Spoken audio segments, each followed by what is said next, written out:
পৌরসভা নিয়ে কেন পড়ে আছেন? পশ্চিমবাংলা কোন পৌরসভা আছে, কোন জেলা আছে যেখানে পুকুর ভরাট হচ্ছে না?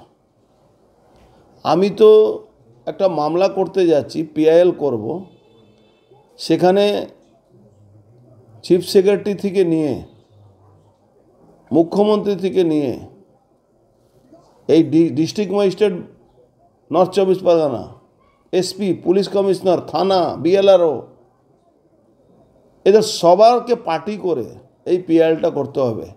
রোজই মিডিয়াতে আসছে, রোজই মাননীয় মুখ্যমন্ত্রী মমতা ব্যানার্জি বলছেন কি এর উপরে আমরা নজর দিয়েছি, যে LR department, BLRO, chief secretary সব নজর রেখেছে, আর রোজ পুকুর ভরাট হয়ে যাচ্ছে।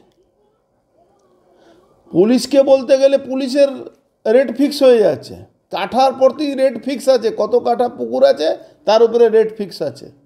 বিএলআরও পয়সা নিচ্ছে, এসডিও পয়সা নিচ্ছে, জানি না ডিএমের কাছে পৌঁছচ্ছে কি পৌঁছচ্ছে না, কিন্তু রোজ পুকুর ভরাট হচ্ছে। What is the action? না না, বেআইনি কলকাতা কর্পোরেশনে ভরাট হচ্ছে, মফস্বলে ভরাট হচ্ছে, গ্রামগঞ্জে কথা ছেড়ে দিন, পুরো জেলাতে একই অবস্থা আছে। 24 পরগনা সব থেকে 1 নম্বরে আছে, তার উত্তর 24 পরগনা, তার মধ্যে সব থেকে ব্যারাকপুর সব পুলিশ কমিশনারেট 1 নম্বরে আছে এই পুকুর ভরাট করার জন্য, আর তার মধ্যে ভাটপাড়া সব থেকে 1 নম্বর আছে পুকুর ভরাটের মধ্যে, ভাটপাড়া পৌরসভা। এবার যে যাবেন আপনারা জিজ্ঞেস করবেন, আচ্ছা আমরা দেখছি।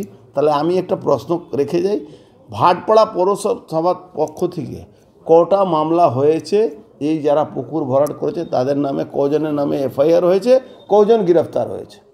আমিও ভাটপাড়া পৌরসভার চেয়ারম্যান ছিলাম, খুঁড়িয়ে শুধু না, প্রায় 100 জনের উপরে আমার মামলা করা আছে। এখনও কেস মাঝে মাঝে আমার কাছে সমন আসে, আমি কোর্টে গিয়ে ওদের এগেনস্টে আমার সাক্ষী দিই।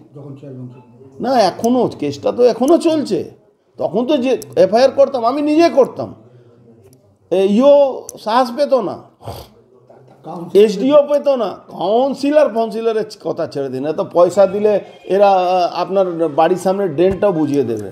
কাউন্সিলরের কথা ছাড়ুন তো, আপনি চলে যান তো বিটি রোডের উপরে ওই পানিহাটি পৌরসভাতে গার্বেজে পাহাড় লেগে আছে, গার্বেজে পাহাড় লেগে আছে সমস্ত জায়গা। আমরা তো ভাটপাড়া তাও অনেকটা জমি কিনে রেখেছিলাম, সেখানে গার্বেজ হয়তো পড়ছে কি পড়ছে না, কিছু জায়গায় গঙ্গায় ফেলার চেষ্টা হচ্ছিল।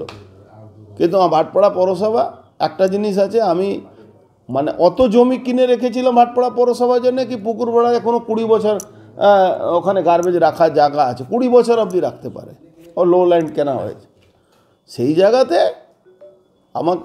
আমরা অনেক দিন ধরে এটা শুনছি, আমরা বাধ্য হয়ে পিআইএল করছি কি পশ্চিমবাংলা এই 13 বছরের মধ্যে কত পুকুর ভরাট হয়েছে, আর চিফ সেক্রেটারি জবাব দিক, মাননীয় মুখ্যমন্ত্রী জবাব দিক। কেন এই মিথ্যা শুনে শুনে মমতা ব্যানার্জি ওই মাঝে মাঝে মিথ্যা কথা বলবেন।